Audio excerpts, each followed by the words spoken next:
Hello mga ka-iBags, this is me, Jessie. So, meron tayong share ngayon na negosyo patok na patok ngayong 2025. So ito, magbabalat tayo ng bawang.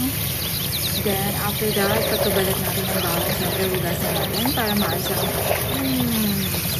mga germs. Linisin natin maigi. Then after that, lagay natin dito sa strainer para pag natin. So, ito nga pala yung mga bote. Dito natin nilalagay pag after na natin siyang i-machine. So, lalagyan natin ng mantika, lalagyan natin ng salt, at ito yung ating grinder. Yan. So, ayan, nilagyan na natin. Tapos, lalagyan natin ng asin. Siguro mga 1 cup ng asin. Yan. Tansyahin lang natin kung gaano kadami ang mantika nilalagay natin. Kaya natin nilalagay ng mantika at saka ng asin para may siya tumigas. Then, saka natin sayang sa chopper. Ayan. So, antayin natin yung texture, yung hinahanap natin texture, yung talagang grind na siya. Pwede na natin siyang ilagay sa bote. So, pag ganyan, hindi pa rin siya pwede. So, ulitin lang natin siya.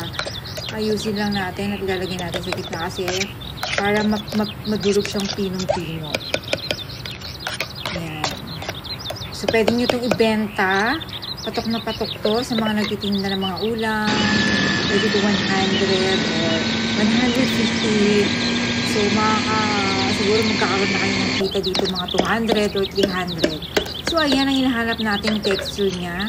Sobrang nipis na niya. Sobrang lambot na. Ayan. So, ilalagay na natin dito sa ating bottle. Malinis na malinis. Dapat walang tubig.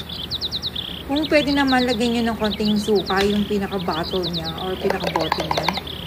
Yan na yan. So, lalagay na natin. Para pagluto ng mga amo nyo, or kayo magluluto, pwedeng kuha sa rep. Hindi na kayo magditik-tik para iwas sa bala, kumbaga. So, pwede rin nyo ito ibenta ng 100, 200. Kikita na rin kayo siguro ito mga 200, 300. So, siguro ito yung gagawin kong negosyo pag uwi ko ng Pilipinas. So, ayan na nga ang ating finished product ko, diba? Ang saya. So, ayan. Tapos, lalagyan na natin siya ng oil para mas malambot siyang pag kinuha sa freezer. So, ayan. Takpan na natin. Ayan. Diyan, diba? Oh. See?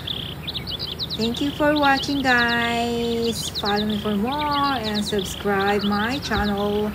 Just Make It Vlog. God bless.